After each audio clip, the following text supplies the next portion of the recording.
mientras el aparato de comunicación de Santa Marta proyectaba al mundo la imagen de una iglesia pobre para los pobres, austera y volcada con los desvalidos, en los despachos más reservados del Palacio Apostólico se tejía la mayor red de especulación económica, extorsión y despilfarro de la historia moderna de la Santa Sede. Detrás de los discursos sobre la sobriedad evangélica, millones de euros procedentes de la fe de los creyentes eran desviados para alimentar una vorágine de inversiones de alto riesgo en el corazón del capitalismo financiero internacional. El epicentro de este terremoto judicial se localiza en una de las direcciones más caras y exclusivas del planeta, el número 60 de Sloane Avenue, en el distinguido barrio de Mayfair, en Londres. Lo que originalmente iba a ser una inversión en un edificio destinado a apartamentos de lujo se transformó rápidamente en un pozo sin fondo que devoró más de 350 millones de euros del patrimonio vaticano. Pero lo más grave de esta operación no fue solo la pérdida patrimonial catastrófica, sino el origen de los fondos utilizados para financiarla. El dinero procedía directamente del óbolo de San Pedro, las donaciones que los fieles de todo el mundo entregaban anualmente con la convicción sagrada de que se destinarían a las obras de caridad del Papa de los pobres con los más necesitados. Para ejecutar semejante maniobra, la Secretaría de Estado prescindió de los controles del Banco Vaticano y de la Prefectura de Asuntos Económicos, entregando la gestión de los activos de la Iglesia a una red de financieros y mediadores laicos sin escrúpulos. Hombres de negocios como Raffaele Mincione y Gianluigi Torzi diseñaron una maraña de fondos de inversión radicados en paraísos fiscales como Luxemburgo y Suiza. Mediante contratos redactados con astucia diabólica, la Santa Sede terminó pagando comisiones astronómicas por un inmueble sobrevalorado, para descubrir tiempo después que ni siquiera poseía las acciones con derecho a voto del edificio. Roma había caído en una trampa financiera perfecta, pagando sumas millonarias por su propio chantaje para intentar recuperar el control de una propiedad que nunca debió haber comprado. El poder en las sombras y la red de espionaje. En el centro de esta compleja maquinaria financiera no se encontraba un gestor laico, sino uno de los hombres más poderosos e influyentes de la curia romana, el cardenal italiano Giovanni Angelo Becciu. Entre los años 2011 y 2018, Becciu ocupó el cargo de sustituto para los asuntos generales de la Secretaría de Estado, lo que en la práctica lo convertía en el jefe de gabinete del Vaticano, el hombre por cuyo despacho pasaban todos los documentos confidenciales, las grandes sumas de dinero y las decisiones operativas del día a día. Nada se movía en la administración vaticana sin su consentimiento explícito. Bajo la gestión discrecional de Becciu, la Secretaría de Estado comenzó a operar como un Estado dentro del Estado, al margen de cualquier fiscalización contable. Las investigaciones posteriores sacaron a la luz no solo el desastre de Londres, sino un entramado de nepotismo y desvío de fondos que avergonzó a la propia institución. Cientos de miles de euros procedentes del óbolo de San Pedro y de la Conferencia Episcopal Italiana fueron transferidos directamente a cuentas bancarias en Cerdeña vinculadas a la cooperativa SPES, dirigida por el propio hermano del cardenal, bajo el pretexto de obras de caridad diocesanas que ocultaban intereses familiares directos. Sin embargo, el capítulo más oscuro y surrealista de esta trama lo protagonizó la irrupción de Cecilia Maroña. una autodenominada analista de inteligencia y geopolítica, contratada en secreto por el cardenal Becciu. Bajo el pretexto de financiar supuestas misiones secretas de diplomacia para la liberación de monjas secuestradas por grupos yihadistas en África, la Secretaría de Estado transfirió más de 570.000 euros a una sociedad pantalla creada por Maroña en Eslovenia. Las auditorías judiciales demostraron posteriormente que una parte sustancial de ese dinero de la Iglesia terminó destinado a la compra de artículos de lujo, bolsos de firmas internacionales, hoteles de 5 estrellas y vacaciones en balnearios de alto nivel.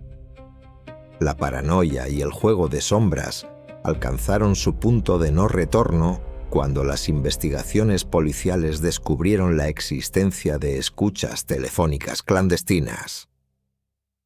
En un gesto de deslealtad institucional sin precedentes, el propio cardenal Becciu llegó a grabar secretamente una conversación telefónica con el Papa Bergoglio desde su apartamento en el Vaticano, intentando sacarle al pontífice una confirmación verbal de que había autorizado los pagos a Maroña para utilizarla como prueba a su favor en los tribunales.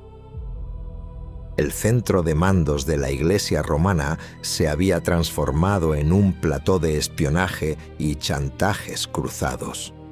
Corruzione in questi casi. Io devo fare perquisizioni in questo ufficio, in questo ufficio, in questo ufficio. E io ho firmato l'autorizzazione. La purgación en directo, los rescriptos y el juicio del siglo. Cuando la magnitud del escándalo de Londres y las irregularidades financieras se hicieron imposibles de ocultar por la presión de los auditores independientes y de la prensa internacional, la reacción en la Domus Sainte Marthe fue fulminante.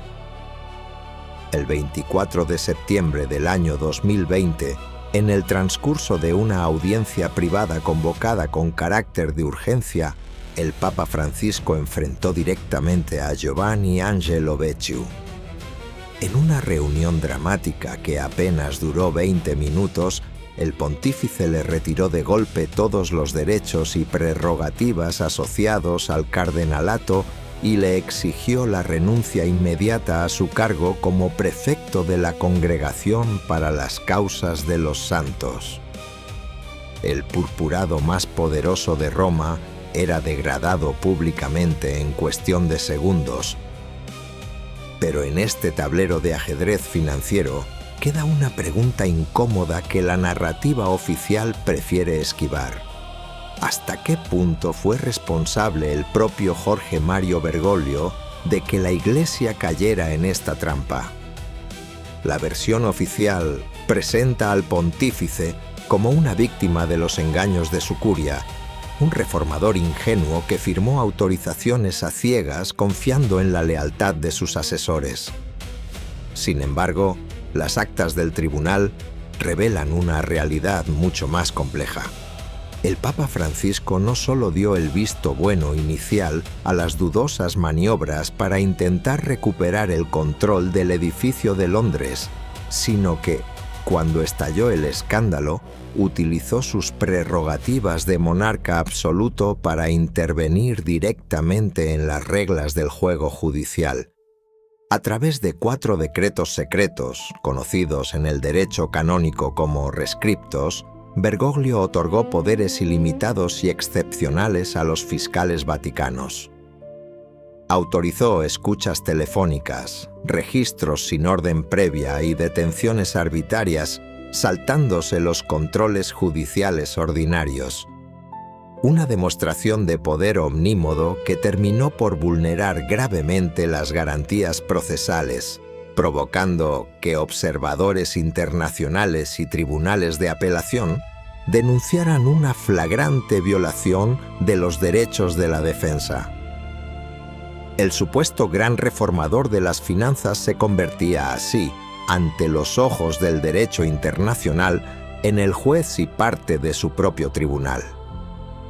Así se abrió la antesala del proceso penal más importante y devastador en la historia del Estado de la Ciudad del Vaticano. Por primera vez en la era moderna, un príncipe de la Iglesia no era juzgado a puerta cerrada por un tribunal de cardenales en la penumbra de la curia, sino sometido a la jurisdicción de un tribunal secular ordinario presidido por el reputado juez italiano Giuseppe Pignatone. Durante casi 3 años y a lo largo de más de 80 sesiones maratonianas, el banquillo de los acusados vio pasar a 10 procesados, entre financieros, intermediarios, funcionarios vaticanos y al propio cardenal Bethieu. El juicio desnudó ante la opinión pública global las tripas de la administración vaticana, comisiones millonarias exigidas en pasillos oscuros, falsificación de documentos, amenazas, presiones políticas y una asombrosa falta de profesionalidad en el manejo del dinero sagrado. En más de 80 sesiones maratonianas, el banquillo de los acusados vio pasar a 10 procesados, entre financieros, intermediarios, funcionarios vaticanos y al propio cardenal Bethieu. El juicio desnudó ante la opinión pública global las tripas de la administración vaticana, comisiones millonarias exigidas en pasillos oscuros, falsificación de documentos, amenazas, presiones políticas y una asombrosa falta de profesionalidad en el manejo del dinero sagrado. Ni las apelaciones al secreto pontificio, ni las maniobras de la defensa pudieron frenar el avance de las pruebas periciales y las transferencias bancarias rastreadas por la Gendarmería Vaticana y la Policía Financiera Internacional. En diciembre de 2023 se dictó la sentencia histórica. El Tribunal Vaticano condenó al cardenal Giovanni Angelo Becciu a 5 años y 6 meses de prisión de cárcel efectiva, inhabilitación perpetua para ejercer cargos públicos en la Santa Sede y una multa millonaria por los delitos de malversación de fondos e injuria. La sentencia no solo declaró culpables a los financieros Minzione y Torzi con penas de prisión, sino que sentó el precedente de que la púrpura cardenalicia ya no otorgaba impunidad penal ante la justicia de los hombres, el colapso de la reputación y el ahogo de las donaciones. Las consecuencias del escándalo de Sloane Avenue y de la condena a la cúpula de la Secretaría de Estado superaron con creces el ámbito de los tribunales vaticanos. El verdadero impacto de esta tormenta no se mide solo en los millones de euros perdidos en operaciones especulativas, sino en la quiebra absoluta de la confianza de los fieles a escala planetaria. La imagen de un Vaticano que predicaba la austeridad y la opción preferencial por los pobres, mientras sus altos prelados financiaban inversiones offshore y pagaban chantajes a especuladores en Londres, destruyó el relato oficial de la administración de Santa Marta.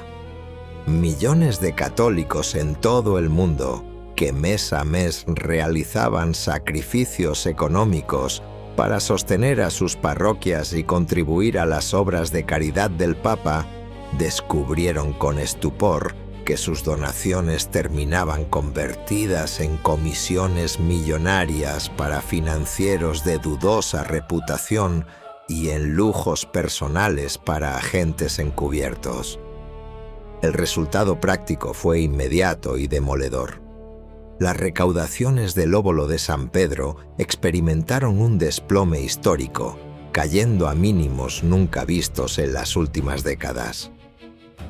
Episcopados enteros en Estados Unidos, Alemania y Asia vieron cómo los creyentes se negaban rotundamente a enviar sus aportaciones a Roma si no existían garantías absolutas de transparencia e independientes de la burocracia vaticana.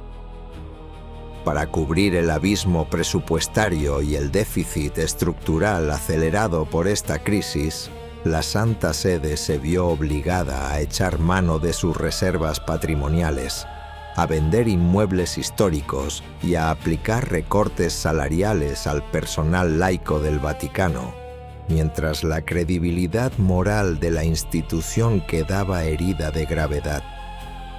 Pero mientras el terremoto judicial de las finanzas sacudía los cimientos de Roma, en la penumbra de los dicasterios se ejecutaba otra operación silenciosa, metódica e igualmente devastadora: el cerco y la intervención sistemática contra las órdenes religiosas, prelaturas e institutos que florecieron en las últimas décadas al amparo de la tradición y de la herencia de Benedicto XVI.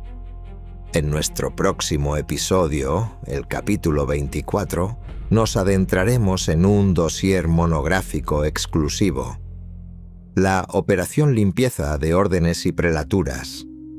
Analizaremos con luz y taquígrafos las intervenciones vaticanas al Opus Dei, los franciscanos de la Inmaculada, los heraldos del Evangelio, el sodalicio y los institutos de la misa tradicional.